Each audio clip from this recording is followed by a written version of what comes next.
Look at this.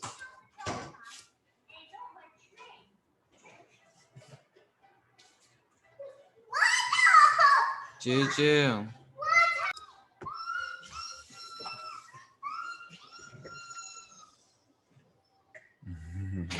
Let me get my red glass. No, that? Wait,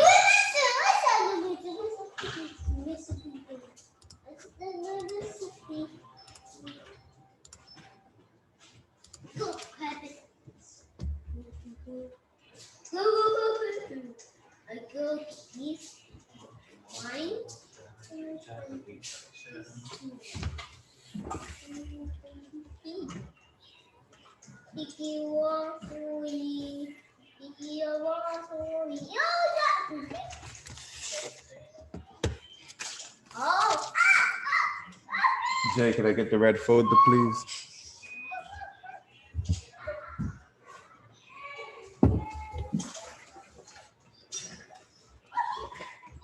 Tune in, tune in, tune in. The Black Care Party presents the Real Talk Show, where we talk about friendship, love, and purpose. Friendship has everything to do with aura. Love is more, and purpose is about saving time. I am JRX36. Change my name, change my name. I hear that, Jay.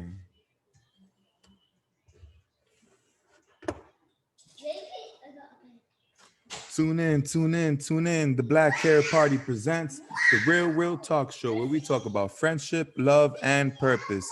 Friendship has everything to do with aura. Love is more, and purpose is about saving time. I am JRX36, and this is an All Ages Alliance production.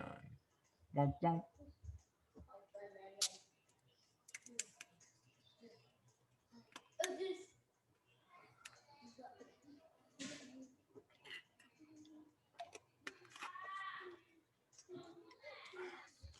Let's talk about power. Let's continue the conversation from yesterday about power. It wasn't exactly framed in that way,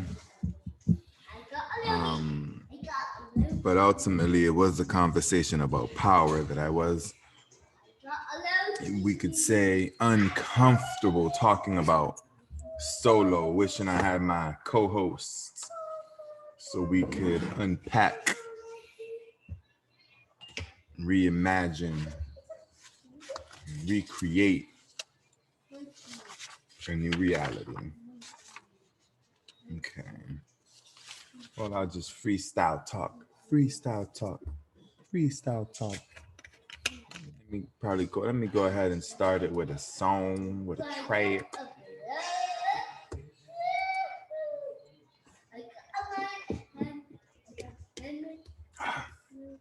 I don't have, let's see if I find it. Jaden.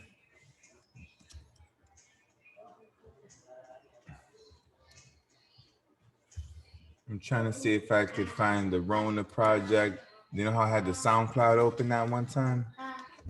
So let's, I guess we can go to history. Hey. Hey. Julian, did you get my message on Facebook? When? Yesterday. You know, I had misinterpreted the time. Hey, you're okay. You are okay. Hold up. I got that email. Look, I got the email and I'm like, what the hell? I thought it was 10. But it is 10 o'clock, but it's 9 o'clock my time. I said, I got to get myself together on this. Oh, okay. Yeah. I got you. Hold up. Where you at? So I was going to start with putting one of D Steezy's songs. Okay. I'm so happy to see you. Thank you. I got some things I want to talk about too tonight. You said you love me, but girl, you be doing the most. Like how I never operate off wishes and hopes. When you're not around, I have to find ways to cope. Especially when I can see a smile and hear your jokes. You're testing me and me wild, like keep losing hope. You're bringing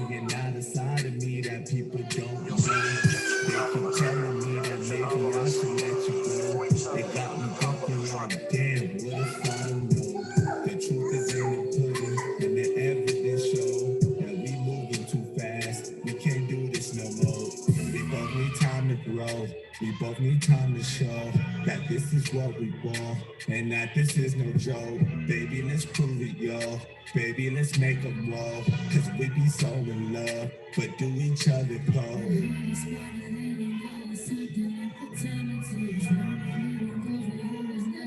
I guess I should have listened to the people who said something that I couldn't say.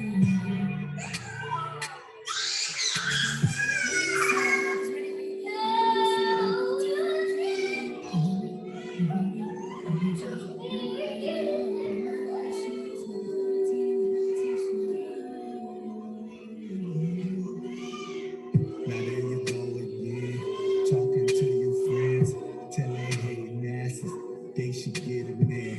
I think they really jealous and want us to end. Never take their advice, just to end and give. I know I'm not perfect, and I know I sin.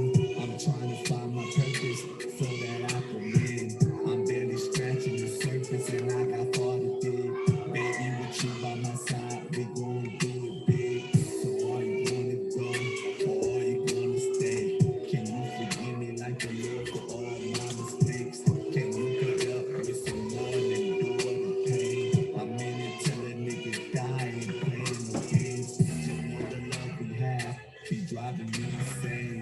Remind me of that car crash when I didn't switch lanes. That shit happened to me twice and I ain't got no shame. I'm reaching for your heart until our time comes to an end.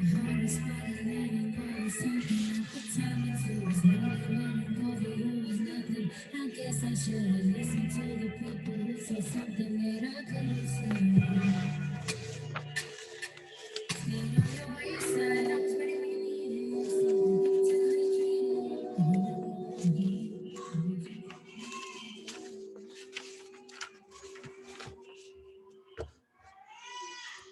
Stay featuring Flora by D Stacey. Produced by Soul. It's covered, I can't see it. So Real. Okay, that's the name of the song. I know it was produced by So Real and it's called Stay. Stay, okay. And that's featuring Flora. Okay, what's going on? Talk to me. Nothing much. I actually it was Thursday. Mm-hmm. I spoke to my counselor as well as my mentor. And I know with like me not having a degree yet, from what I found out, the AmeriCorps only allows so many different positions, that I am interested in having advocacy duties added to what I already have.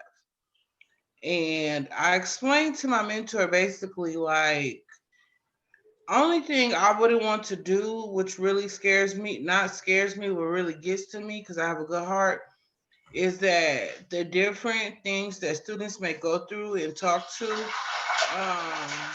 talk to you about with being an advocate. And I spoke to the counselor about that too as well. But I'm like, I'm willing to learn about it. Mm-hmm. Especially after going through and attending everything with mental toughness this week and things of that nature. Okay. So my the counselor, she's gonna speak to my boss, and my mentor, he just kind of, like listened in, and different things like that and stuff. But I just told him, I said, because you all are at the point where you have your families at home. I'm not saying I don't have a family at home, because I do have a family at home. But when you get home, you know how to kind of shake that off to the point where it's not on your mind. You know what I mean? And he told me that my mentor said basically, he was like, it's not nothing like that, Alexandra. He was like, because, I have a student that I've been looking for, I'm not going to say his name on here because, of course, we're being recorded, that I've been kind of reaching out to, and it kind of hurt because his family, when I went to the house, his family said that he wasn't invited there no more. So he said he was like really worried about him over Christmas break, over winter break, and he still haven't been in contact with him. And he said that worries him. So he said basically, I think the best route for me to go about with that is just speaking with the counselor, because no matter who you are or what position you have, you're gonna have a conscience. And that was like something that I'm not gonna say he couldn't answer, but he more so explained to me like I have a conscience too. I'm human too. You know what I mean? So it's like, wow. You know what I mean? It's like, wow, where do I go from here? Okay. Okay. So you're ready and willing to expose yourself to those uncomfortable situations, I guess. Like add on as I'm working with my counselor on different topics, like adding on just a couple, it could be a couple of duties about learning about advocacy. Um, I'm willing to do it. Even though my main goal is to go for education, it's nothing wrong with learning along the way. Right. And everything is tied together, you know? Mm-hmm. Everything is tied together. So, well, I mean, I think you'll be all right either way. Um, you know, whatever you put your mind to, it seems like you will be successful at accomplishing. So, you know, I'm optimistic about whatever you decide, Okay. you know, right? You'll figure it out and you'll learn regardless in the process. Mm-hmm. Okay. So that kind of like, touched me, and it's been on my mind though. Okay.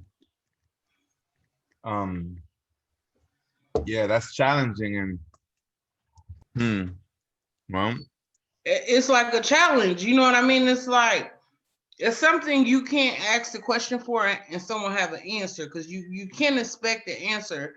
But what you can expect is someone to give you feedback, like maybe an experience they've been through, or maybe like, this is how you can do certain things, or you know what I mean? Like it's yeah. just Well, today I want to talk about power. I started talking about power yesterday. Well, okay. we always talking about power in some way, shape, or form. And I got uncomfortable because it was talking about power as it relates to dating and like what's the appropriate age, like age of consent. Mhm. And I'm sensitive to like older people dealing with younger people. However, I'm open-minded in that I know that some younger people feel like they're mentally capable and ready to have a relationship with older people. And then I had come up with a formula some years ago on how to like to set a boundary as to like what could possibly be a way of creating a boundary where there's like some way of saying like, well, less than this is too young, and then I just wasn't feeling so comfortable with it. I was like, oh man, I needed someone else. I wanted to bounce it off somebody else. I didn't want to talk about it by myself. It felt a little bit uncomfortable because it felt like the numbers that concerned me the most was 16, 21. Like, now granted, I remember when I was 16, I thought I was ready, but I wasn't really. I really wasn't. But then I know for instance, some people like in our families, I'm not gonna just throw no names. Some people in our families, Right. like they started very young, like 15, 16, and even younger than that in some cases. But then I say that's a different era, right? That's a different era. Like back in the days, a different era. But then again, I can think of like my son Raymond, like I say that he was born knowing, like he was very open, like, and very smart, and like kind of like seemed like his mind was not maturing, but like he was advanced in some ways, like socially. And then I can see how he may think that he'd be ready younger.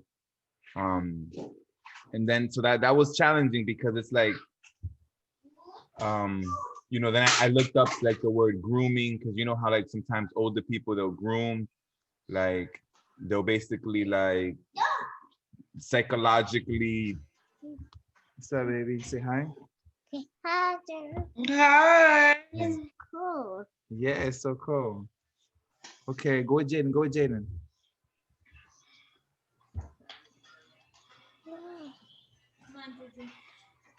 No. Hi. Juju's been a bit on the rough side today. Juju. Ooh, what happened? Juju. He been throwing stuff. You've been throwing things. You've been being aggressive. You throwing stuff, Juju? She's saying you throwing? Why you think it's funny?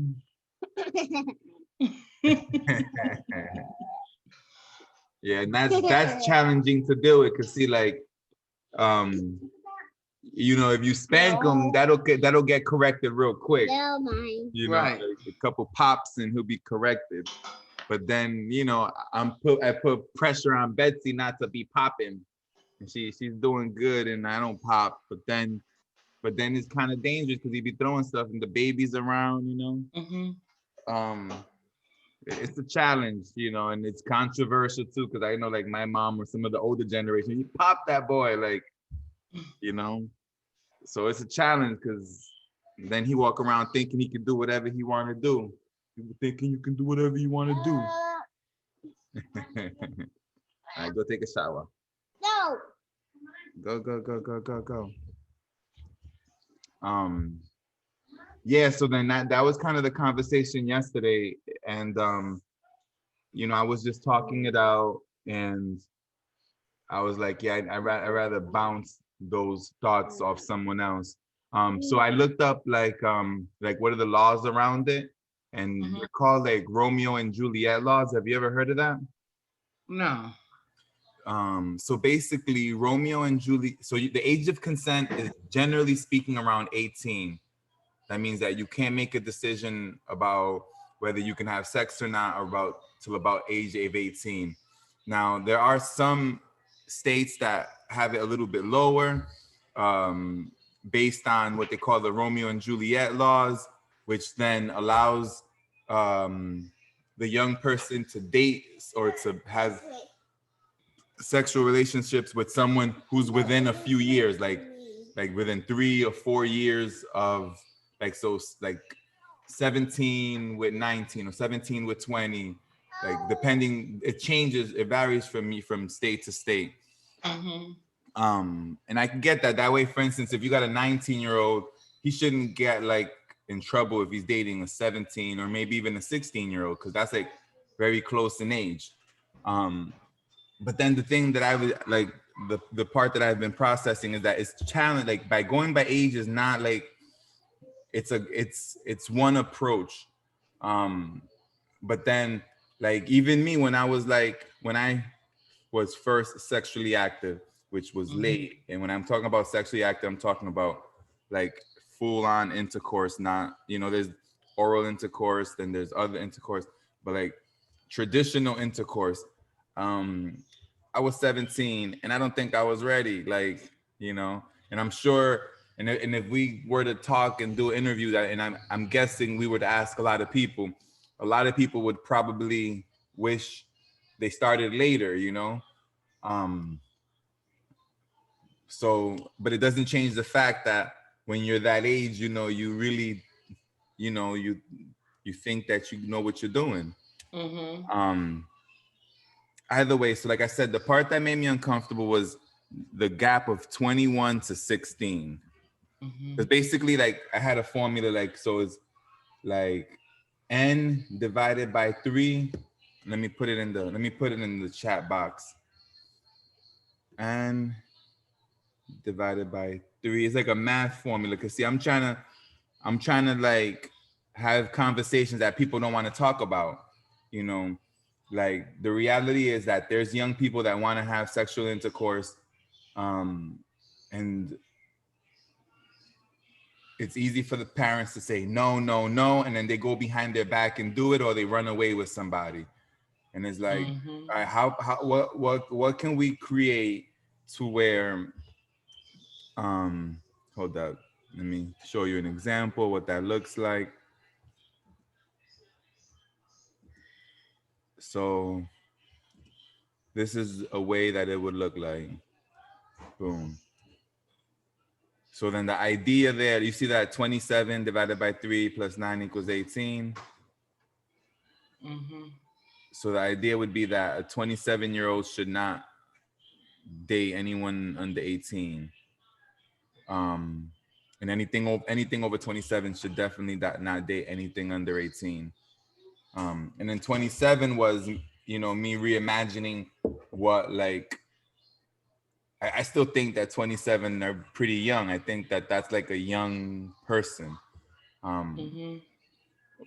But then again, then there's different 27. There are 27s that are much more mature. But I definitely think that anything over 27 should not be dealing with anything close to like the 18 or whatever. Of course. But then where I felt uncomfortable was the 21 divided by 3 plus 9 equals 16. That made me uncomfortable. 21 divided by 3, 21 and 16. 21 is still a young person, but 21 could also be like you know, like it's Depending on their background, it's like they could possibly be mature enough. You know what I mean? yeah. And I just don't like the idea. Like, see, and this is where it's challenging. Like, if it's up to me, I think that 16. I really think that 18 shouldn't be. That's why I like rainbows over hearts, meaning purpose over love.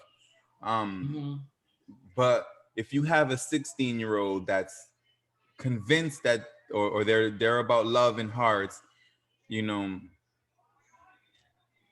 it's a challenge because it's not too challenge. It's not too hard for. There's 21-year-olds and 16-year-olds that can match up. I guess pretty easily, meaning like it happens a lot. However, I do think that regardless, there should be like the parents should be involved. Like nothing should be secret. Anything under 18, nothing should be secret. Even though they call it Romeo and Juliet laws, like even if it's within the law, I think that it should be public. Everything should be public.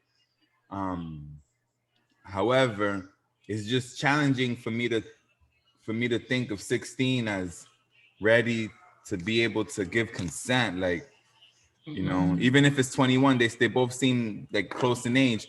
But then if we ask our friends and our peers, we could list a whole bunch of them that did that. Like I remember in high school, a lot of the girls would date like the older guys from college, and they'd come pick them up in cars. And I remember as a kid being like, yo, that's not fair. Because like you got these men, what I would call a grown man, a 21-year-old or whatever, 20-year-old, because they could work, you know, and then they would take our girls, we would say, like they would be dating the girls that we could possibly date, but because they were more financially stable or had access to jobs more than we did, it kind of created an unfair advantage. That's what it felt like from back then. Right. But yeah, and then the reason that all this is about power is like, in my opinion, like I think that young people are the ones that get the short end of the stick when it comes to power. And you got like Black young people, you got female young people, you got poor young people. So regardless of the intersectionality, like, you know how people divide themselves by gender, race, whatever. One thing that we all have in common is the or the age. At one point, we're all young before we get old. So that covers everybody. And as adults, we get to tell young people when they can date, which friends they could have. You know, we put pressure on what career they should choose. Okay, now, like, my son's 18, and I told him tonight, like, we were just talking, like, having a head-to-head conversation, and I told him I'm okay with his girlfriend coming over here. And the reason why I say that is because if you're minding your business and you're chilling, and it's just you and your girlfriend, and y'all chilling, which y'all watching movies, talking, hanging out, or whatever, I don't mind him having that type of company. I'd rather have him have that type of company than 6 or 7 different teenage boys running in and out the house all day long. Yeah, yeah. We had to make a decision like that some years ago. Betsy, do you remember what was the ages on Raymond and Cyan? What, like, how old were they when they moved in with us? Yeah, we made a controversial call like that with our son. How old was he at the time? Raymond was 16 and she was 18. Okay. You know, but her being 18 to me felt like she was 16. Like she was like, they were like the same maturity mentally, you know. Right. But imagine as a parent, Raymond being 16 now. See, Raymond's been a different kind of child. Raymond had started running away on us. What was the youngest, Betsy? You remember when he first? Hi, Betsy. Tell Betsy I said hi too. Hey, Betsy. Hi. Mm-hmm. 11 or 12. Look, like 11 or 12, he started running away. Wow. And you know, it's like a different, when you're in Florida, it's a different running away, I guess. Like, you know, because it's the weather's different. And then, you know, nowadays you got little kids that can, like, they'll sneak the kids into the rooms or whatever. And like I said, Raymond, I feel like he was born with a brain and kind of like knew what was going on ever since he was little. And same thing, we didn't spank like that, like, you know, where if we could have parented in a way that we could have put fear in him not to do that, but we didn't take that approach, you know, like, and then it has consequences, right? Because then imagine if you're a little kid and you realize you can do stuff and not get spanked. Right. And you know, then you can use that as a manipulation tool. But either way, the point is that we had to make that decision. Like, think he's 16, like that ain't really cool. Like my mom would have not gone for that. And to live a live-in situation. So yeah, we had a lot of talks about it. And there was challenges that it presented, you know, like it was tough. It was tough, but then again, kind of like maybe a little bit different than what you're saying. You know, it's like whatever, regardless, I'd rather it be in our house where there's some control, some monitoring of it than him continue to be out in the street. Like, at least if you know that they're at the house, like, what could they possibly do? Make something to eat, cook, watch a movie, watch TV, play with the kids, you know what I mean? It's like, they don't have no trouble to get into. And with like him, I would rather for him to be here. Of course, you know, I would like her parents to know where she's at, you know what I mean? But I'd rather for him to be here chilling out, them doing homework together, watching movies, watching TV. You know what I'm saying? Yeah, I get it. And that's the same thing, you know, and I guess they're going to do what they want to do exactly, regardless. And if I make him feel like he has some type of leeway over the situation, because he's 18. And what I expect him out of right now is him to do his homework and keep up with his grades and stuff. You know what I mean? I got him on the rest for right now. And if he's doing everything I expect him to do, and, you know, clean up after himself, you know, things like that and stuff, then I reward him with that. And that is part of him having a reward. You take care of your business around the house, you do what you need to do. That's part of your reward. Yeah. And I also think that it's important that young people get to practice, you know, especially like if they're already gonna, like, I wish that they wanted to like focus on their careers and, you know, something different. But when you're in that age and you already are thinking about dating or whatever, it's hard to get that out your head. So I really do think that it's good for them to practice, right? To practice dating and practice. Like my son told me tonight, he said, I don't want to go to college. I'm not going to argue with him about that because he don't want to go to college. But you're going to finish high school. you don't have to go to college. I'm not gonna make you go to college because guess what? You still young. You might find out when you're 24 years old. Dang, I think I'm gonna go to college. You know what I'm saying? I think I'm ready for it. That's a decision you can make. Yeah. I ain't gonna do that because guess what? Why would I go send my son, make him go to college? And he told me I don't want to go. You know what I'm saying? He wasn't disrespectful about it or nothing like that. He just simply said, I don't want to go. And what he gonna do? End up in debt with a whole bunch of, you know what I mean, Mm-hmm. loans and Mm-hmm. stuff because he simply told me, Mom, I don't want to go. Mm-hmm. Mm-hmm. So I'd rather wait for him. You know what I mean? At least I know he's not gonna be in debt with college debt. You know what I mean? Mm-hmm.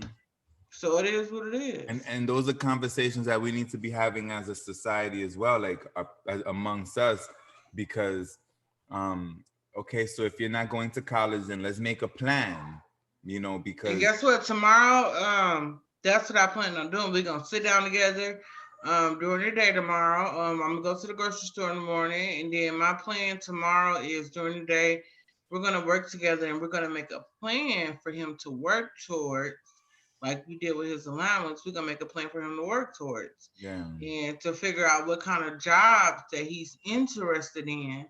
So that way he can look into, you know, some type of class or some elective at school where he can get into that right now.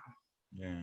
And also like but maybe, and it could also be something like if it's job experience, well, let's go find the internship, or like let's go find a mentor or someone in the, like, for instance, you want to work with your hands. Like my concern when young people choose not to go to college, and I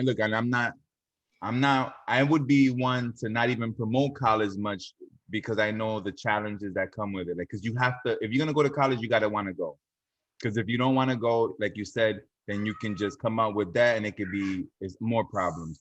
However, if you're choosing not to go to college, then you got to figure out how you're gonna pay your bills.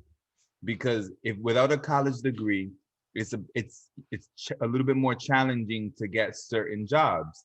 Not, of course, it's not impossible, and there's plenty of jobs where there are people who don't have college degrees.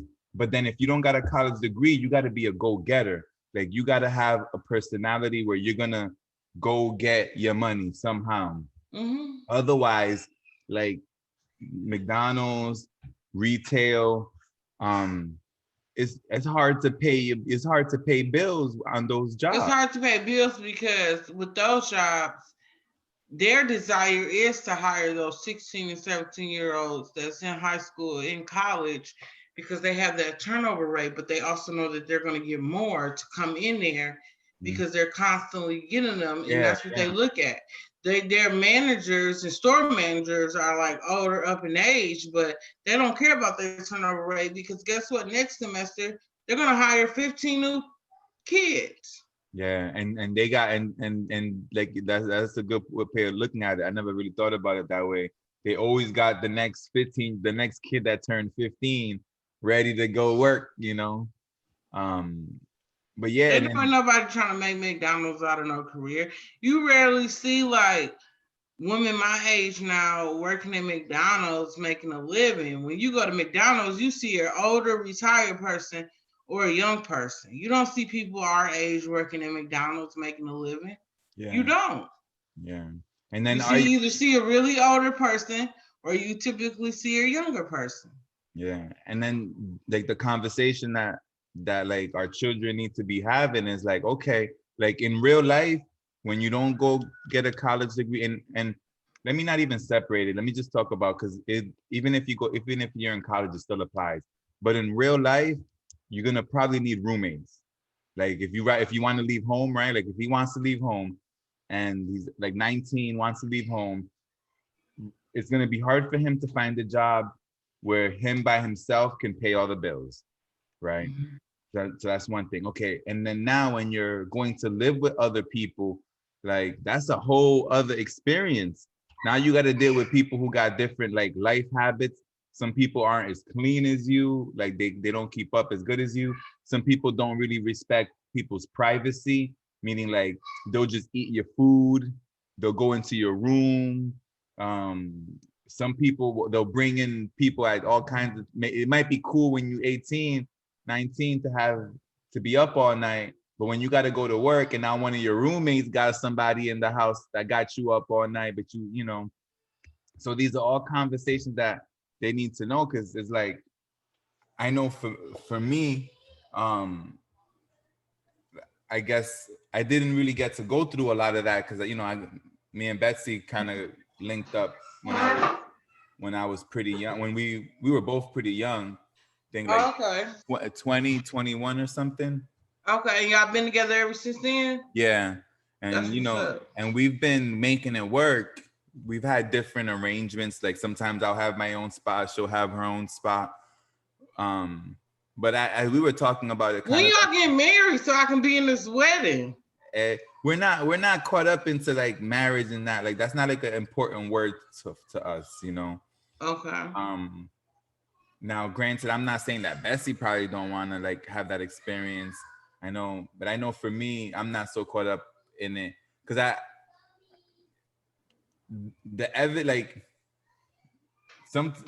sometimes marriage, that word marriage can make things worse. But I don't, you know, I don't want to think too much of that into the field. Like I'm over here avoiding the conversation. Well, when y'all do, I would love to be in y'all wedding. Okay. Yeah. Well, I just like I'm hearing you say that word now. It's like no. Bessie, I got your back, girl.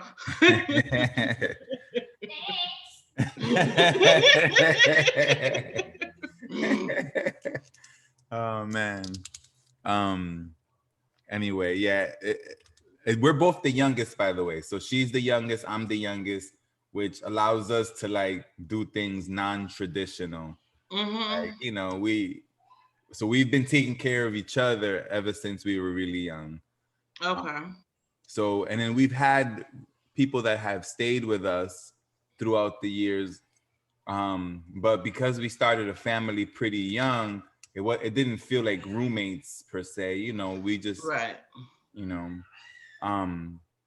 and I think me and Betsy are pretty cool. So it kind of, we had more positive experiences than anything else. However, some of my friends who kind of left home and did the whole adult thing and roommates, they've had a lot of complications, you know? So, and then it's just something that we got to think about. And I'm glad that you're already thinking about sitting down with him and having a plan. I'm going to have to possibly do that again with our oldest. Now with, like, for instance, with Raymond, I'm at ease about it because he's very smart and he's good. He like, whatever he wants to do, he can figure it out. For him, it's just a matter of him putting his mind to it. Like if he puts his mind to it, he can accomplish it. Like he does his own music. He could do music for other people. He could do logos, like graphic design. Like he could do whatever. So I'm not so concerned about. And then he, you know, when he was running away, he got to experience staying with different people, seeing how different households work. And he see it ain't nothing better than home. Right. Well, at the end of it right now at 20, yeah. And I'm happy that he's seeing that, but then it's challenging because he needs responsibility. And we talked about that. And even like your son, like it's like they're gonna be at their best if they realize that they need responsibility.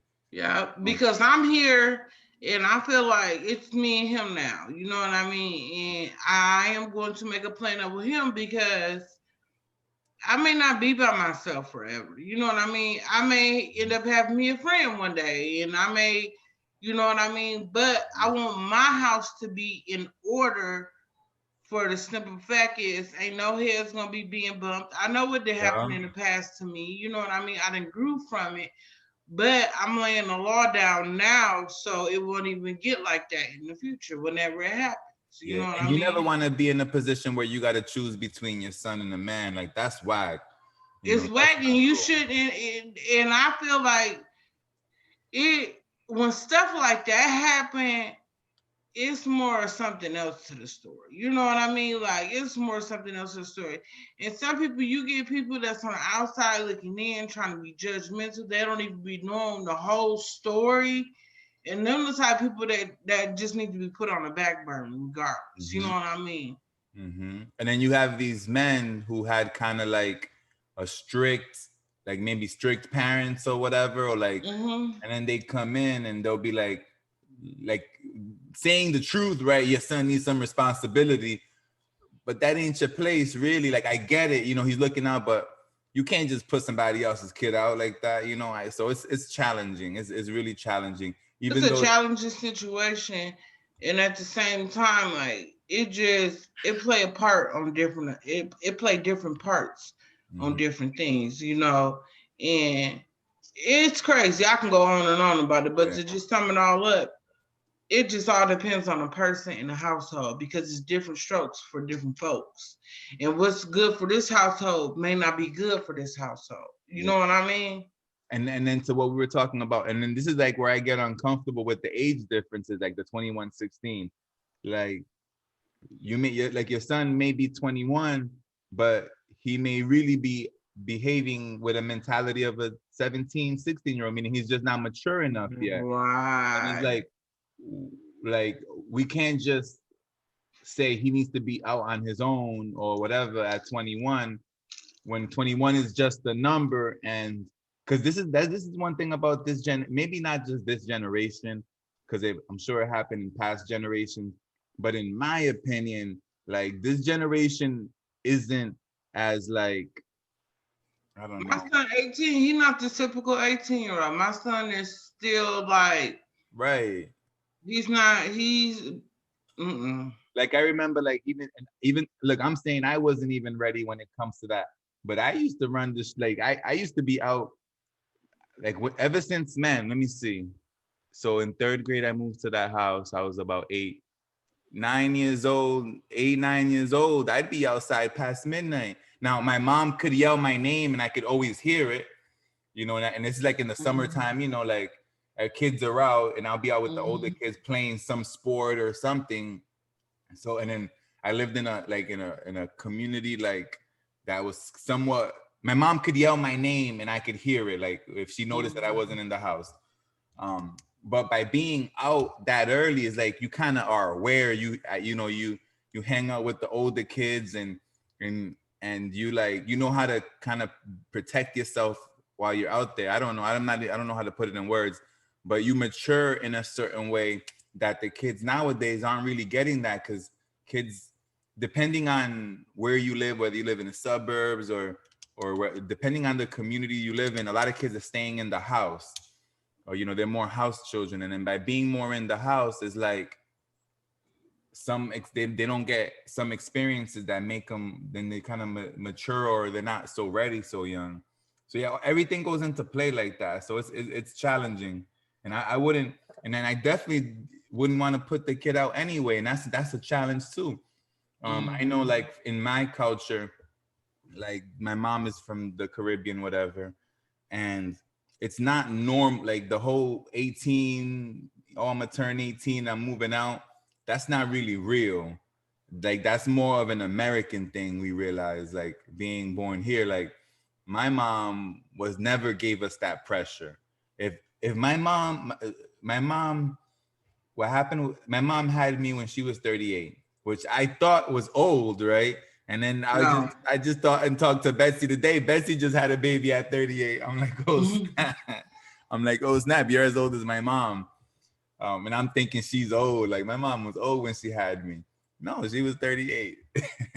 But by the time she was like 65, I guess, or let me see, 25. No, in the early 60s was when she was already kind of feeling like retirement. And my mom is like a hustler. She would sell whatever she could sell. She sold cake in her lifetime. She sold curtains, quilts, blankets. Like, you know, like, back in the day, they had like the fancy blanket. Bessie's a blanket. What do you call it? Comforter sets. Yeah. So there was a phase that comforter set, like, she'll get pink, is it baby pink or baby blue, pink, all these weird colors and flowers stitched on them, whatever. So she went through selling those. The last thing that she used to do hair. The last thing that she was doing was like taking care of kids, like home daycare. and we didn't own our home. So we had a new landlord, and the new landlord didn't want to give my mom permission to take care of kids out the house. Because at some level, because he was the owner, like his insurance had something to do with it. And I guess he just didn't want that. Now, I don't remember I guess it had to do with insurance, something with insurance, but he didn't want my mom to do it out the house. It was the bottom line. And that was my mom's last hustle. Like, so I think, and she was already like in her 60s. And I think that she felt like she was too old to try to start a new hustle. You know, she was really good with cakes. However, they broke into our house under the guise of buying cakes some years before. And that's why she stopped that hustle, because that was a vulnerability. Like, they came and we want to buy some cakes, and then it was like a home invasion. And we'll talk about that on some other point. However, so then I felt like she didn't want to do a new hustle, and then that's when she moved, and then we moved to Tennessee. And then she kind of like, we had roommates because she wasn't really working. She had saved money. She had already, can you put that down, Bessie? She had already built her house in Dominican Republic, so I think she felt like she was done, and she was kind of like, she didn't want to start a new thing. And then that's kind of when my mom left, that's kind of when I met Betsy, you know, shortly after. So, but what I'm saying is, if my mom had been I'm a mama's boy. If my mom had been working, I don't know when I would have left my house. Like, I would have been one of those late bloomers, probably leaving, I would have been probably one of those late bloomers that would have left 29. In fact, my oldest brother, I don't think he moved out till he was like almost 30, you know. You saying Dominican Republican? Yeah, I was born in the US. I was born in Harlem, but my mom and my oldest brother, they were born in DR. And they're over there now? No. My mom is kind of retired over there. And then my oldest brother lives in Tennessee. My other brother lives in California.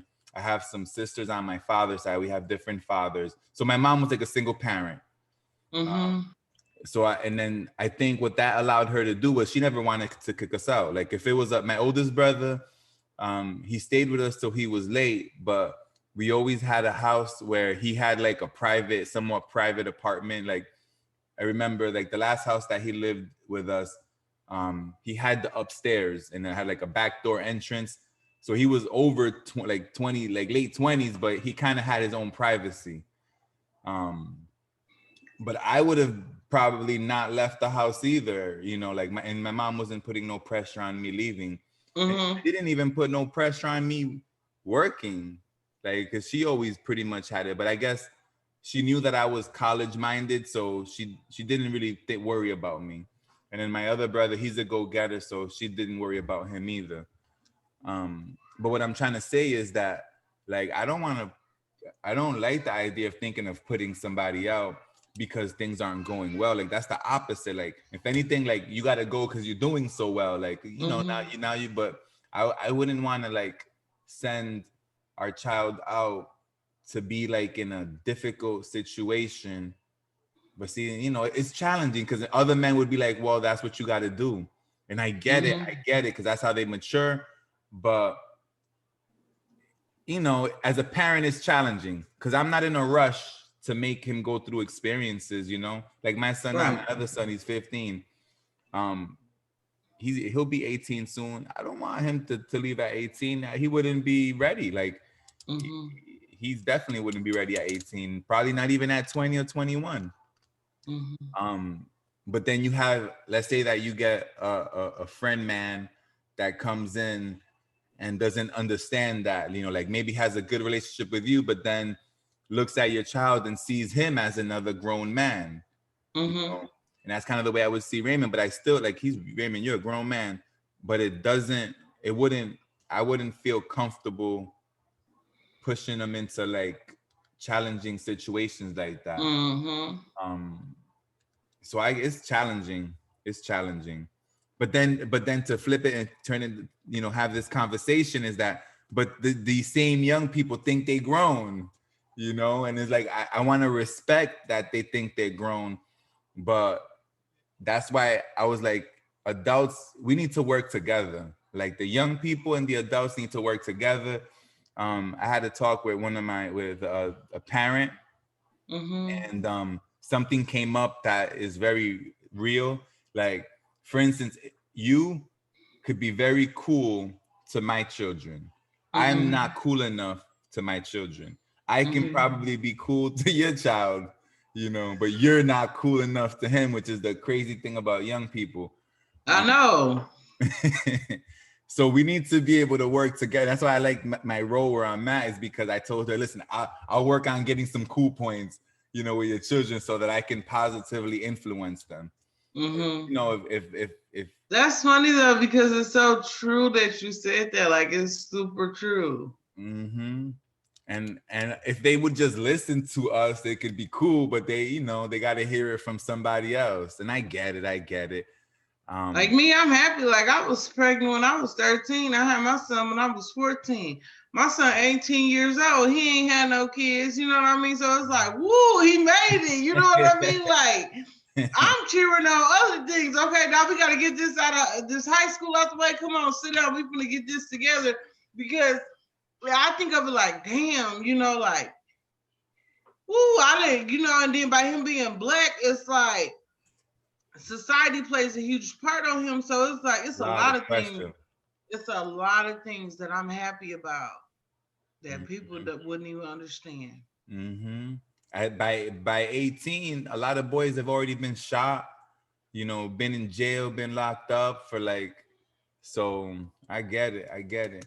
And then look, I see that you were a teenage mom. Bessie was a teenage parent too, but a little bit older, but nonetheless still teenage parent. And even while I'm at the program I'm at, you know, there's a lot of negative talk that is done about teenage parents. And I want to talk to other adults because they don't got to be like that. Like, we can create support systems for these teenage parents, because I don't want it to, if I was in like a group, and it was a teenage group, you know what I mean? Like, all the teenage girls, like, they had it in our high school. It was a real nice group. Okay, and they gave you like kind of like parenting support and all that? Parenting support. We met like weekly. I was going to groups. We take our babies. Nice. And I mean, it was girls even my age with 2 and 3 kids at the time. You know what I mean? Like, and then we got like perks for being in the group. You know, it was a very beneficial group to be in. But at the same time, like, I don't regret my son or nothing like that. But a lot of girls in the high school, you know, they used to kind of look down on us because we was pregnant, we had babies, but all of us made it. Like, we're doing something with ourselves now. And now those girls, they got like 4, 5, 6 kids, but they don't have no help, no father, all different baby daddies with each one. Like, they just have like all the stuff they look down upon us on. Like, we were supposed to be those type of people. Like, that's our, and me, I'm the type person, it doesn't matter how many children nobody got, because guess what? Person can have 7 children and be taking very good care of those children. You know what I mean? You don't know what goes on in nobody else's household. So who are somebody to be judgmental? And really, like, they were judging you guys based upon what the adults were talking about. And that's my problem. Like, the adults put this negative pressure on teenagers about pregnancy and stuff like that. And again, I don't want to think that you were ready at 13, because if I was your parent, hell no, I wasn't ready. Right. You see, I ain't had no. Hell no. Right. But then what happens when we create like negative talk about it? Then we create this, oh, well, my daughter is better than your daughter because my daughter is still going to high school and not pregnant, whatever. Rather than let's create that. I'd love to hear more about that support system that you had, because I want to be able to continue that and duplicate that. Like, okay, what worked? Because we need more of that, because it's gonna continue to happen, you know. And unfortunately, being Like my teenage- closest friends, like my son, his godmom, she still don't have any children to this day. And like when I got out of the hospital, my son was like 2 months after my 6 weeks was over with. Me and my baby would go over her house and stay like weeks at a time. Like her mother was like my mom, and she was like Tawaria's mom, and like she would hold him, keep him. But her mother never looked at me no different. And still to this day, like she's doing super good in life, and she don't have any children. So you can't sit here and tell me that just because someone has a friend that they're gonna end up like their friend. That's bullshit. Right. And I'm glad that you brought that up too, because it's like, and then I can think of how many parents would put pressure on that child to not have friends like you, like to not have a friend that, Mhm. you know, and then all that does is isolate that young person that did have the baby and keep them away from positive friends, you know. It's, I had a lot of support when I was in high school. Like one of my friends, her mother had a daycare, you know, so I was riding to school. I remember we had biology class together. We had that last hour. Her mom, just because her mom came all the way on the other side of town to pick my son up, she would give me a ride to school because she had my baby in her daycare. You know, like I had a lot of support when I was growing up. When I think about that, like when I first had him and he was born. So I don't, it just all depends on it. And I mean, those girls, they didn't start having babies to like in their 20s and stuff. You know, just because I had a baby, it didn't make them go out and get a baby. They was all just loving on my son. yeah, yeah. And I think at the core of what I'm trying to talk about is like, so here are some facts that's real. Teenage moms tend to be more likely to be single parent households, tend to more likely be lower income. All right. And those seem like negative things. But it ain't like, okay, if we know that, then rather than um be negative about it and make and scare people away from it, because that's what's being done. Like they're trying to scare young people into like talking about diseases and then you're not ready to have a baby, so we should, you know, abort the baby, and and that psychologically has consequences, you know, like because when you're a young person, like, and you may have a family that you know might not approve of that, then you know abortion becomes like an option that can be pushed on you, and that could, for a young person, that, I mean, that's hard for an adult, right, to make that decision. Now imagine a teenager, like that could just mess you up. And then in general, it's like I wish that as a society we wouldn't choose to use fear as the tool to try to get young people to do the right thing. And a lot of that stuff is gonna be in a book that my book that I'm writing. Like, Nice, you know, nice. on my life, I'm gonna write a lot about that or whatever in my book. But my book, I hope it be able to, when it do get in the hands of different individuals, that it touched them. You know what I mean? Yeah. That's my main focus in my book, is not for no one to feel sorry for me or what I've been through, but to touch you to the point where you or individuals that's in your life won't make the same mistakes or go through the same things that I've been through. Yeah. And even that though, like even as you say that, I don't even want to necessarily look at it as mistakes, like because that's kind of where I'm at these days. It's empowerment for me. Like it makes me want to go forth and just keep going. Like even when I said in mental toughness this week, you know what I mean? I'm just sitting back and I'm just thinking, and I'm thinking about the conversations we all have on here. Like, how can I be a leader but be a service leader at the same time? Like that's my mentality. Like I'm not looking to come and take control or nothing, because I know me and I know what I'm capable of. You know what I mean? I'm here to service the students. I'm like here to be a part. And like that was my main focus this week. So it's like, of course I want to go and major in education, but I want to learn about advocacy along the way. Yeah. Yeah. and to tie everything we're talking about, one of the conversations that I want to have with other adults is that we can look at life a little bit different.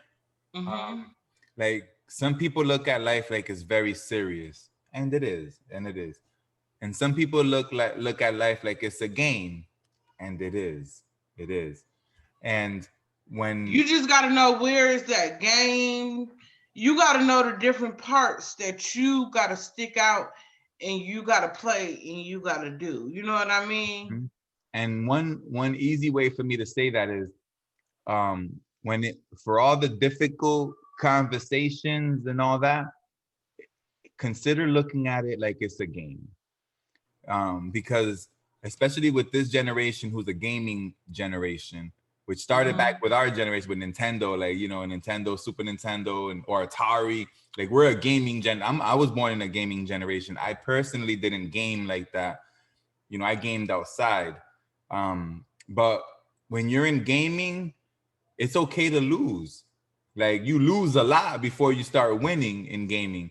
In real life, it's like we put all this pressure on young people to not lose. Like we make it seem like losing is bad, or if they're losing, and look, and I'm speaking to myself too, is like our young people could be losing right now, but that doesn't mean they're not gonna win. You know, so and when young people make mistakes, let's call them mistake or setbacks, right? They do something that they get locked up, or, you know, they get kicked out of something. Like, okay, so it's a game. Let's get right back up and figure out how we could win, how we can and not take it so serious, because when we start taking it serious, that's when we start traumatizing ourselves. Like, imagine if you would have listened to all the thoughts, all the negative thoughts that the parents around you were saying about being a teenage mom. Oh, you're not going to finish high school. You're not going to be nobody. You're going to be living in the project. Like, how is that going to help? Like, that's no help. It's like, okay, we here. Let's just keep it going now. Let's create, like, now you were fortunate to have a good support system. Let's create a support system where you can finish high school. Let's create a support system where you can have babysitting so that you can get a job and you can, you know, support. Doesn't mean it's going to be easy, because it's not easy for people without, like, it's not easy for people without kids, you know, like, because when you're 18, 19 and you don't, and even if you have a high school diploma, like, there are not many jobs that they're going to want to be giving you, like, not no good paying jobs. So whether you're a mom or not, you're still not going to be getting, like, necessarily a good paying job. Unless you go into a factory and you kind of just right, and that's get it how you live. And for some people, that's the choice they got to make. You know, if that's what it, if you really, like, for instance, if you're 19 and you're not going to college and you want to make some money, then you better be ready to work 12 hours, 10 to 12 hours a day, or work at a call center. They make, you know, they can make decent money at a call center. Yeah, like telemarketing and stuff like that. Yeah, like, or like, I know like where I grew up, Like there was, AT&T or different places. Yeah, I know what yeah, you're talking like about. Bank of America, like the call center, Wells Fargo. So, but you got to have a certain personality to do that, you know. So that's another thing too. Like, my personality, it's not like super outspoken, but when I get to know people, you know what I mean? Like, I'm friendly, like, I can talk, I can, you know what I mean? But when I first get to know people, I'm gonna be a little quiet, a little shyness. But as I'm growing in my career, the more I read and stuff, the more I'm, you know what I mean? It's boosting me up, especially with coming here, talking to you and stuff. It's like boosting me up and, you know, things like that, to be like, Alexandra, now you gotta shake this. I be having this little voice in the back of my head, especially when I'm talking to students, like, you gotta shake this. You the one that they count on, you know what I mean? Yeah. So I'll be having that in the back of my mind. So I'll be like, trying to shake it or whatever. So Yeah. But yeah, you know, I'm glad we having this conversation. I really, yesterday I was having it by myself, and with the, even though I was sitting here reading. By the way, I finished this book. I was sitting here reading, and I had my thing open, my email open, everything, just waiting close to 10 o'clock. Then boom, here comes an email. I'm like, what the hell? Something nice. I'm like, then that's when I got to just instantly messaging you on Facebook. Like, I'm literally sitting here reading. I'm like, oh, I told myself last time, I said, Jesus, just please let me get the time together. First time I overslept. The second time I got time confused. I'm gonna be over there tonight. Yeah. And look at, I'm trying to change it again. I've been napping. So, you know, I've been back riding the bike. Now that I think about it, that's probably been why I'm trying to take all these naps. Well, 'Cause just let me know, like, if you ever want to switch it like a day ahead of time or even that same day, just let me kind of know so I can be, you know Yeah. what I mean? I'm still good for now. I'm gonna still hold on to 10, but I think that eventually it'll be 11, and then I don't know, maybe 12 one day, but 11 seems good. 11, that'll be 10 o'clock my time. Yeah. I know Tuesday we start our classes back up. So tomorrow is gonna be a good time. I actually would like for us, if you're okay with it, to go on a little bit longer tomorrow to cover like a few different topics. Okay, I yeah. was gonna put together some stuff tomorrow, Okay. and then like maybe we can cover it and I could put it like in a chat and stuff like that. Okay, yeah. And just to kind of catch you up, today we had the annual board meeting at work. How was that? It went really well. I had about Awesome. 7 or 8 teams that showed up. You know, we had our shirts. Jaden helped with the Zoom, like he was the cameraman. We had like teams that were working in the kitchen, teams that were working in the That's parking lot. nice. The mayor had come as well to, like, you know, in terms of the mayor came. Whoa. Councilman from Cape Coral came. So yeah, it was a really good event. The director and his son is like went through the program, and he's gonna be involved with the program, and he came, and it was amazing to see his son is like a mini him almost, like, you know, like I have so much respect for Mr. Muhammad, and then his son is like a younger version of him, and I'm like, wow, like he's like a go-getter, and he's into tech, like, so I was like, oh snap. It's like I look forward to working with him as well, because it's like I was making the connection, like, you know, I bring Jaden to work, so Jaden is like my mini me in many ways, and then they have the same interests, and me and Mr. Muhammad have a lot of the same interests. So it's like I get to like walk a path already set by Mr. Muhammad. Like, he's so wise. Mr. Muhammad is a wise man. And you know, like I'm just excited about the opportunity. Like, he laid all the groundwork. Like, he got the building, he got the reputation is everything. He's been there 30 years, and he's had to fight the obstacles and be judged because his name is Mr. Muhammad.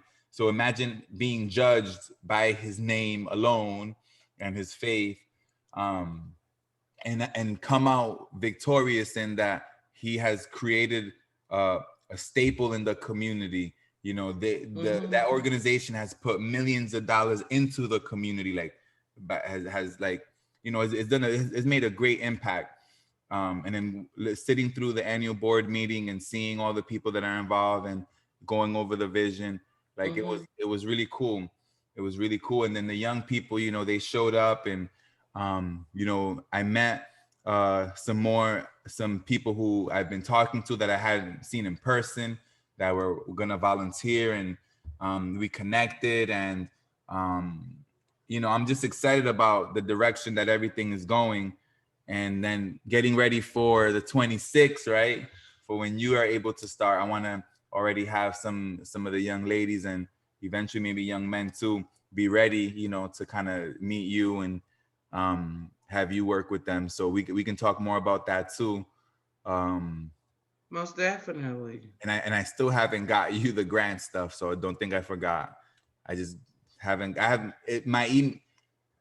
I haven't ever since. I have just been putting, like, when I put it on the notes for my boss, I'm gonna go through it real quick before we get off of here. Yeah, go ahead. I just been kind of put it in there as like something that we have planned on doing in the future. Yeah. Since I am working more like towards reading and then our conversations and stuff, But this is the professional development update that I sent her. It says for Friday, January 15th, 2021, AmeriCorps member with Julian training. My current read is entrepreneurship with leading libraries, which I finished leading libraries as well as the note taking. I just need to finish up the entrepreneurship note taking, then I'll be done with both of those books. Completed read was conversations, difficult conversations, and life strategies, which I've already done those books. Daring greatly, how the courage to be vulnerable transforms the way we live, love, parent, and lead is my next read, as well as Biohack Your Brain. Okay. Okay. Discussion topics, context expert, which was context versus content, and reliable versus responsible. And then I kind of went in on explaining what context experts are. Professional development aligns with youth development, leadership development, personal development, and community development. I put a little note on there. When can be happiness? 6 human needs: psychology, certainty, variety, significance, connection, growth, contribution, conversations, relationships, and team building, facilitator, continuing with training, writing, continuing to utilize writing skills in all areas, upcoming future training, which is grant writing, and just a little note in there about mental toughness with and our podcast. Okay. Okay. And we're gonna get to that grant writing maybe in this phase too, because there's another Okay. grant that we're gonna be going for now, and there's a audio, like they had a question session that I was supposed to go on, but when I tried to go on, it was full. But they recorded the webinar, so I could send you the webinar. So put that on your list for me to send you that webinar. That way you can hear. Basically, the webinar was about people asking questions about the grant. So this grant is about doing a summer camp, and we already do summer camp. So basically they're trying to give some grant money to organizations that do summer camps. And then I can kind of keep you in the loop on how that goes. And then now that we got past the annual board meeting and I've been building some momentum with the young people, I'm starting to free up some more time to be able to focus on emails. Like, you know, I got Jaden for the most part focusing You know, on I emails. truly understand you, because when you think of it, it may seem like, you know, people don't understand. Like, it may seem like just because we working like with students or like behind a desk at a computer, like we got a lot of time. That time go by so damn fast. It's like you trying to like even I'm like, I thought I was busy. I went in my mentor office. It's like he trying to do this and this and this. Then when you get in front of the computer, it's like you can only do so much, but you have to give your brain a break at that computer. And I'm like, I'm looking at him like, okay, I know that feeling because I get like that when I'm working remotely from home. I can imagine how you feel. Like, So check it out. Look, now that I was just trying to think about it. At 12 o'clock, I have my lunch, right? Like around 12-ish. After I have my lunch, I got to go pick up the young people at school. I don't look at that computer after. I get to work at 9. And by 12, I don't look at the computer no more, you know? So I got like 3 hours to look at the computer. And then between 9 and 12, at least 3 days a week, I got some meetings involved. So I'm only having an hour here, an hour there. I hadn't even thought about it. You know, I only got an hour here, an hour there. Now that I have Jaden working, that, you know, he's like, I have him do a lot of my forms. I'm trying to keep up, you know, statistics and whatever. But yeah, I only have a couple hours a week for computer time, you know, and then I'm catching up on emails that are coming in for the program. So it's hard for me to like the other day I sent like my supervisor like 4 emails in a row, and she's like, I was like, my bad if I bombarded you with emails.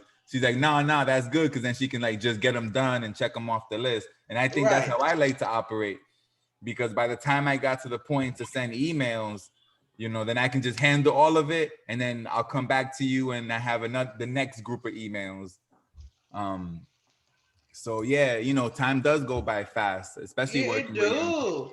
And then my mentor, he was like, man, he was like, you really been reading. He was like, you make me want to pick up a book and start reading more. That's right.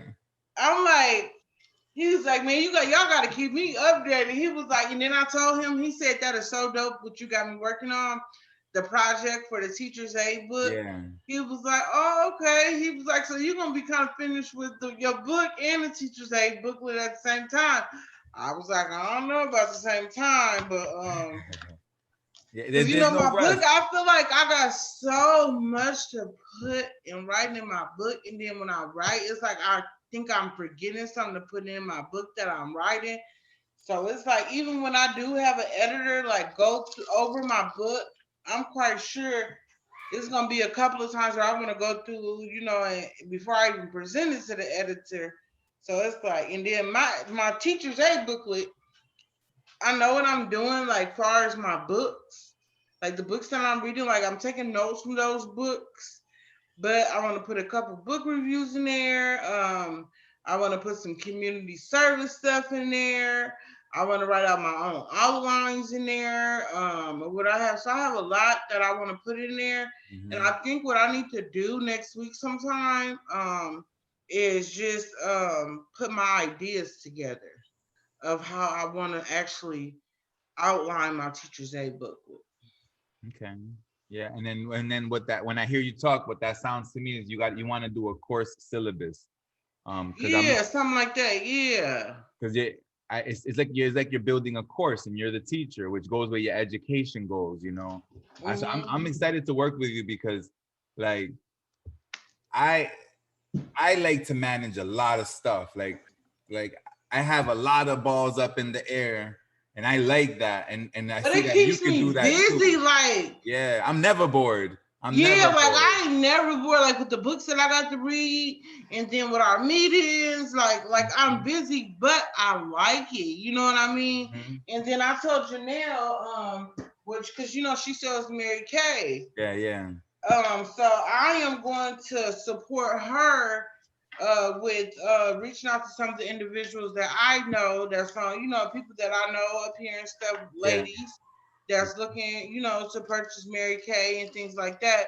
So I'm gonna get on that tomorrow, like Nice. during the day, send out some messages and stuff like that, and get in tune with some people and everything. So like I'm keeping myself busy, like Yeah, and these are I'm all good experience, and though. these are all experiences. It's like, you know, now you could take the approach and cut everything out and just focus on one thing and get it done. However, I like doing different things to get it done. right. Because when I start getting them done, it's like boom, boom, boom, boom, boom. And Like you're getting even strong in a lot of categories. like my social studies test, I said, boom, I got that done. Then got my language arts out the way. Now I got my science and I got my math, but it's good because I've been studying my science. So I feel comfortable with that. I think everything played a part, and I know how to time. One thing about it, and I read this in the Leading Library booklet I just finished, is that you know busy people are great people to look up to because they know how to manage their time. They have very time management skills. Yeah. And if you're busy and you're happy, I mean, you can't top that. Because I'm saying, Right, I'm like never bored. I'm never bored. could you imagine like when the counselor go to my boss and my mentor go to the boss, like Alexandra want to get advocacy stuff added on to her, what she already got, she probably gonna be like, I think I may need to have a talk with her. You know what I mean? Something like that, which is fine. Yeah. And then the point of that conversation is are you failing at anything that you're doing? No. Are you happy? Yes. So then what's the problem? What's the problem? You know? But yeah, I'm excited for you. You know, everything, like, you know, I think so Julian, like she's super sweet. Like my boss is like, she's super sweet. I wouldn't trade her for the world. And Yeah. I'm like, you got me, you got me, you got me. Like she got me because she very supportive. And then her letting me work with you. You know what I mean? It's like she's dope. And what I mean when I say she's dope is that she's not like, no, or you know what I mean, get this done or get that done, or you know what I mean. It's like She's letting you take advantage of opportunities. she's letting me take advantage of opportunities, and she see I'm taking care of my business because I am also keeping up with my schoolwork, you know what I mean, different things like that and stuff. So I'm just managing everything on my own. And one thing I know, COVID is playing a huge part for some people, but to me, it's helping me to be more self-sufficient when it comes to my studies. And I'm ready to do all of my classes, you know, online. Nice. Yeah, and then you got your time. You know how to manage your time, and yeah. Give me my classes online. I ain't even trying to be in a classroom. Like I can do it online. Mm-hmm. I I know, like you know, a lot of online. people there because you know I was the writer of the newspaper and stuff. They're gonna miss seeing me on campus all the time because I'm not gonna be on camp. I ain't gonna have no reason to be on campus like that taking online classes. But this is the kind of life I developed because I want to work and I want to earn my stipend. Yeah. And you can choose to go on. You can choose to go on campus if you like, and go like to Yeah, the of library course. and You know rent a what I little room mean? or whatever. Like get into like a little like a study hall room. So But I I mean, got ain't my no own stopping you. office at the other campus. So it's like I'm chilling at my office. Like if I need to stay late or you know what I mean, I'll just maybe ask my boss, like, hey, can I stay late? I'm gonna study late, you know. Mhm. She So let probably me something that just came to my mind. I didn't even tell you.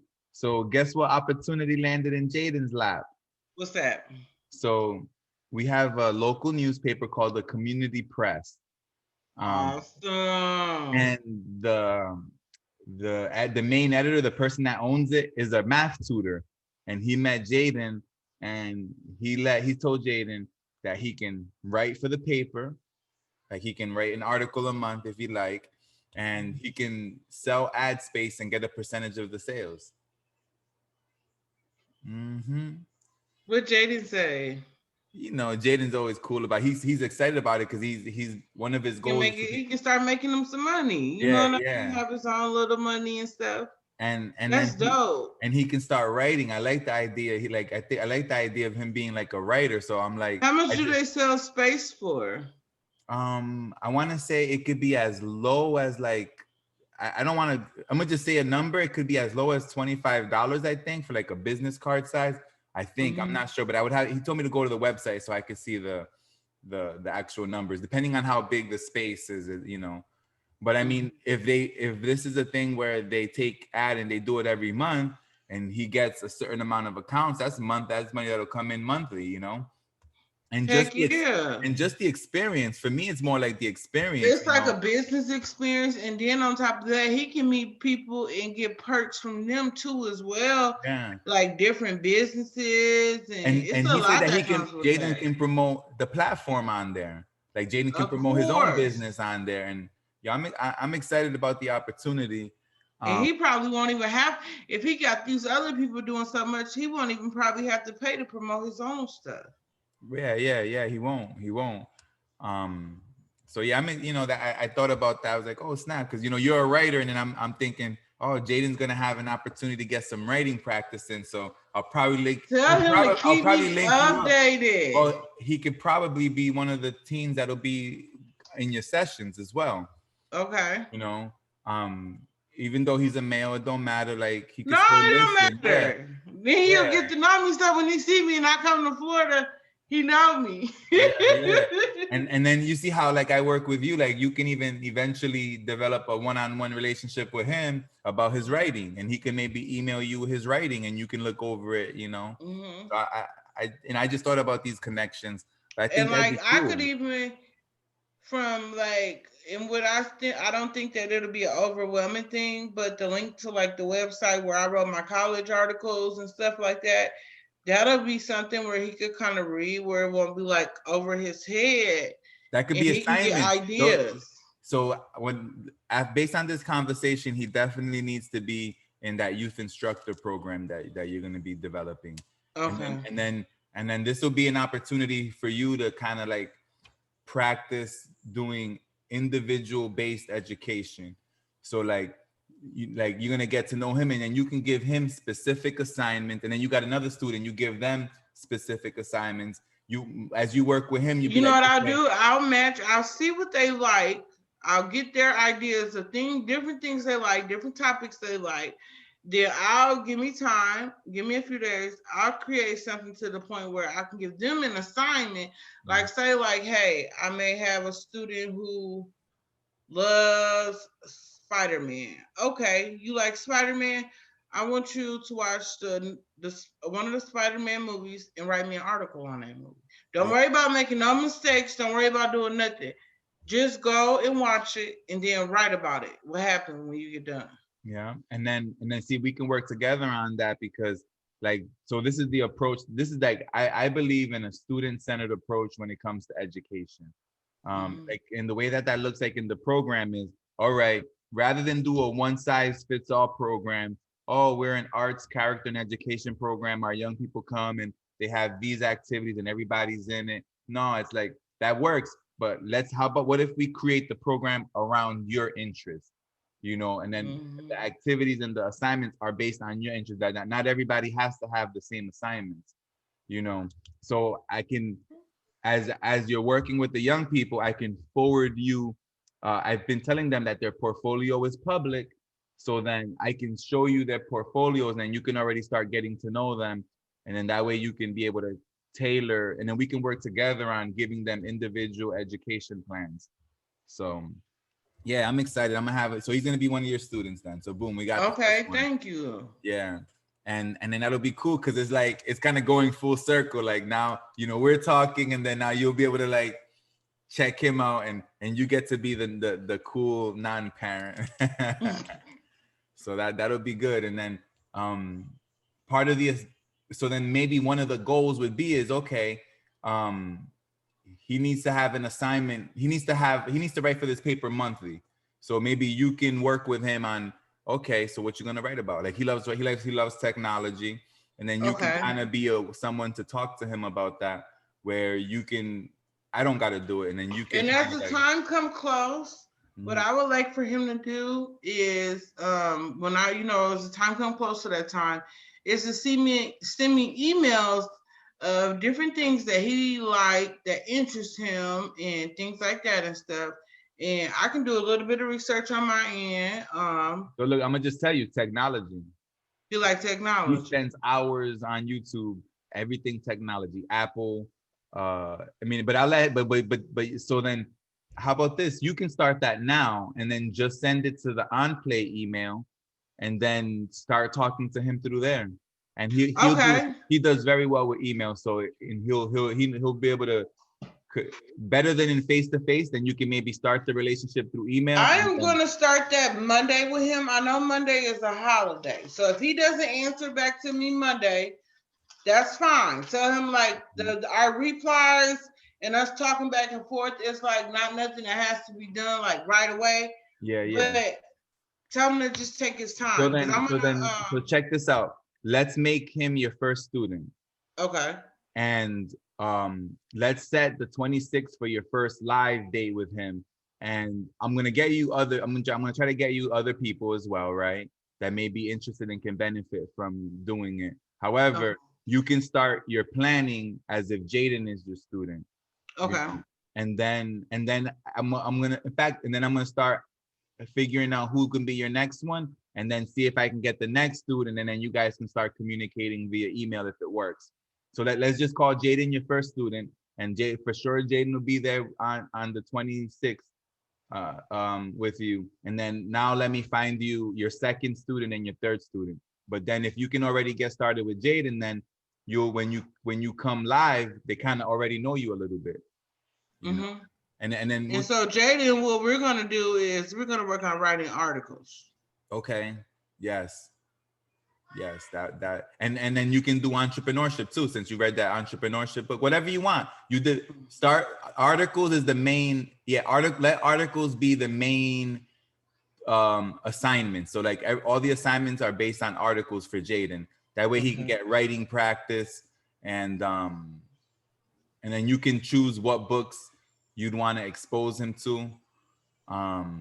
But yeah, but he loves technology. So technology is his main thing. So then his articles, he'll be at his best if his articles are around technology. Okay. Yeah. And then in the emails, you can ask him to send you like, what are some of the YouTubers that he likes to watch?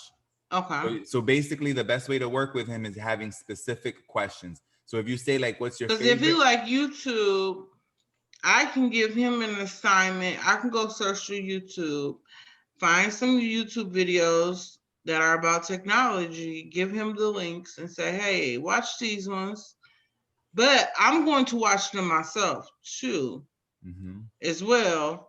Or I might tell him, hey, why don't you pick 2 videos that you like and write me 2 different articles on them? So here's let me, just so that you get to know him better. It's best to be like, so for instance, some people, when you ask them what's your favorite color, it's hard to answer that question. Cause like, I love So all the if I colors. was to say specifically, right, go watch a video on Apple Yes, and write me an article. yes, go. Be Yes. more specific. Okay. Yeah. And then if you want to know who he likes, be like, send me the name of the YouTuber of the YouTubers that you watch the most. Mhm. Like, and then then he can look, okay, who do I watch the most? So rather than favorites, focus on like number related stuff. So who do you like? Who do you watch the most, or what topics come on your recommended list, or basically, or who are you already watching? And then you can go from there. But yeah, that'll be cool. That'll be great. I'm excited about that. Okay. Mhm. Well, that's pretty much. Thank you so much. And then tomorrow, I have it written out. Then I'm gonna send him his email out Monday. Yeah, and then he works well with email. So then, while when he's at school with me, he can reply to emails like to you, and then go from there. And then he can use school time, like the homework time, to be able to do your homeworks. Okay. So, okay, boom. So then we'll call you like one of his online teachers. Okay. You know, and then you'll get some practice with him, and I'll get you the second and third, and we'll go from there. And then you can basically tutor the other ones too, like, so it could be individually centered. I'm excited about it. Okay. And then look, now you're gonna get some practices being like an education, a teacher. Thank you. And then you're gonna be doing teaching, advocacy, like you doing it I all. know I'm gonna be all ready. I'm gonna have it all under the belt. That's right. I'm excited for you. Thank you so much. And then And you're working with Janelle. Janelle's really good. Like Janelle's a beast. I'm like, so Janelle was my friend first, and then Betsy took her. So they're We're gonna besties. take it from y'all, but we're gonna share her, okay? That's right. Because I We'll like share her. Janelle. We'll share her. But that's like, you know, we're all really cool. We're all really cool. But I love me some Janelle too. So She's so I'm excited sweet. that you guys are like talking and working together. Because like, in my opinion, everything is about teamwork. And some people have good strength in one area than in other areas. And if you can figure out how to work together, then you can make things happen. Mm-hmm. Yep. Well, it's been a pleasure. All righty then. Deuces tomorrow. Later. Take care. All right. Are you okay, Juju? Let's close it out with Where I'm From.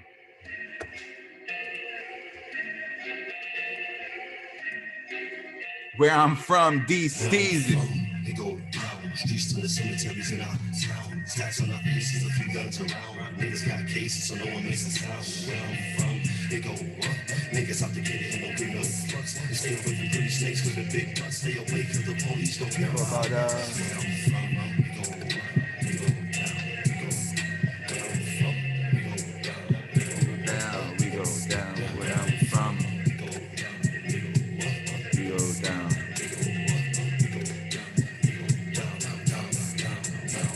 I'll prove that this what happens when you trap.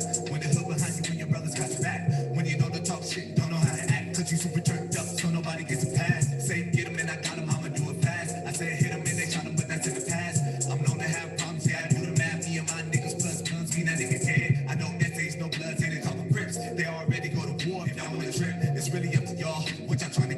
sound of some guns or me talking shit. It sounds simple till I die, so I'm a rep. I'm in and out all the time like I'm a guest. Pulling off the 82 cutlass. This young black nigga not to be fucked with. They go down, streets to the cemeteries in our town. Taps on our faces, a few guns around. Niggas got cases, so no one makes a sound. Where I'm from. They go up, niggas out to get it and don't give no fucks. And stay away from pretty snakes with the big butts. Stay away cause the police don't care about us. Where I'm from, they go up, they go down, they go. Where I'm from, they go down, We go down. they go down, down, down, from, they go down, they go up, they go down, they go up, they go down, they go down, down, down, down. It goes down in my city, fuck around in my city, you get down in the 50s with some pounds in your titty, boy. Niggas is down, nigga gritty, walking around, nigga iffy is in the ground. The pop up with the semi toys. I know you can hear me, but you niggas really feel me, boy. Shake your litty, 1, 2, 3, and your kid in your groin. Don't get it confused that you fools still missing the point. They used to those D's and hit a pity, he didn't even join. Any of the coins, keep it point. We don't see the boys in your windows like breezes. You funny if you need a voice. I'm just a voice in the streets, man. I've been married, shit at home, and divorced in the street game. I learned to keep cool and keep game. These days, keeping the heat in the blade is a G thing. And you can choose out of 3 things: life in hell, life in jail, or is from deep pain. They go down, streets to the cemeteries in our town. Tats on our faces, a few guns around. Niggas got cases, so no one makes a sound. Where I'm from. They go up, niggas out to get it and don't give no fucks. And stay away from pretty snakes with a big butt. Stay away cause the police don't care about us. Where I'm from, they go up, they go down, they go. Where I'm from, they go down, they go up, they go down, down, down. From, they go down, they go up, they go down, they go up, they go down, they go down, down, down, down, down. They go up, throw 26s on a big black truck. Cops still shoot you even when your hair's cut. 400 years later, how my people still stuck. Protect and protesting, you know I couldn't tell. Did you get peaceful till you get me fucked up? Steady past the Henny, ain't poop past the blood. It's time to give these motherfuckers exactly what they want. I've been killing shit since back on second half. You poop on the track, now this shit a bloodbath. It's a nasty song, bitch, these easy get the cash. Consider this a nuclear bomb aftermath. Drain me the silverback, as fast as I can't relax. This gas foot in the back, really be in the track. Like you where the killer's at. Tighter than killer rats. They clip from around here, come down here, right, I'll lean back. Just where I'm from. They go down, streets to the cemeteries in our town. Tats on our faces, a few guns around. Niggas got cases, so no one makes a sound. Where I'm from. They go up, niggas out to get it and don't give no fucks. And stay away from pretty snakes with a big butt. Stay away cause the police don't care about us. Where I'm from, D Stacey, produced by So Real. This has been an all ages production, all ages alliance production. Hold up. Let's Daddy. yes, baby. Let's close it out right. Tune in, or tune out. The all ages part. Oh my gosh. Tune in. The Black Care Party presents the Real Talk Show, where we talked about friendship, love, and purpose. Friendship has everything to do with aura. Aura is a more, look at that. I'm all the way out of tune. I'm all the way out of tune because the outro shouldn't be the intro. But we about to still do the intro as outro till I find an outro. So I need an outro. Tune out. The Black Care Party presented the Real Talk Show, where today we talked about purpose. And purpose is about saving time. I am JRX36. Alexandra Blockton. This has been an All Ages Alliance production. All right, Jay, it's on you now. Look, I'll let you exit it out. How about that? You can end it. Tune to the Real Talk Show. Yeah. We're gonna have to come out with an outro, and then you could do the outro, and I just let you do the outro. All right. Tune out. We're at the end of the Real Talk Show for tonight. We will see you tomorrow night. All right, now do it again and get closer to the mic. Tune out. The Real Talk Show has come to an end. We'll see you next night. Goodbye. A little bit of practice and you got it. Yeah. That's what it's all about. Yeah. See y'all.